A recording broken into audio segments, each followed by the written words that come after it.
ബാങ്കുകൾക്കായി reserve ബാങ്കിന്റെ നിയന്ത്രണത്തിൽ പണം വിതരണം ചെയ്യാനായി സൂക്ഷിക്കുന്ന ഇടമാണ് കറൻസി ചെസ്റ്റ്. കേരളത്തിൽ ആകെയുള്ളത് 250 കറൻസി ചെസ്റ്റുകൾ. ഇതിൽ മധ്യ കേരളത്തിലും തെക്കൻ കേരളത്തിലുമായുള്ളത് 180 എണ്ണം. അവശേഷിക്കുന്ന 70 എണ്ണമാണ് മാഹി മേഖലയ്ക്കും വടക്കൻ കേരളത്തിനുമായുള്ളത്. ഈ കണക്കുകളിൽ നിന്നും കാര്യങ്ങൾ വ്യക്തം.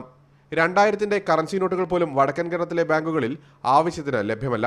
500-ന്റെയും 100-ന്റെയും കറൻസികൾ തെക്കൻ കേരളത്തിലെ ചില ATM-കളിലെങ്കിലും ലഭിക്കുമ്പോഴാണ് വടക്കൻ കേരളത്തിൽ ചില്ലറയ്ക്കായി ബാങ്കുകൾ നെട്ടോട്ടമോടുന്നത്. തിരുവനന്തപുരത്തെ റിസർവ് ബാങ്ക് ഓഫീസിൽ നിന്നും കറൻസി വടക്കൻ ജില്ലകളിലെത്തി വിതരണത്തിന് തയ്യാറാകണമെങ്കിൽ ദിവസങ്ങൾ വേണം. ഇപ്പോൾ യഥാർത്ഥത്തിൽ പല കറൻസി ചെസ്റ്റുകളിലും വളരെ പരിമിതമായ സംഖ്യകൾ മാത്രമേ ഉള്ളൂ എന്നുള്ള ഒരു കാര്യം. അത്യാവശ്യം പണം ലഭിക്കണമെങ്കിൽ തന്നെ വടക്കൻ മേഖലയിൽ നിന്ന് തിരുവനന്തപുരത്തെത്തി ആ പണം സമാഹരിച്ച് കൊണ്ടുവരേണ്ട സ്ഥിതി പോലും ഇപ്പോഴുണ്ട്.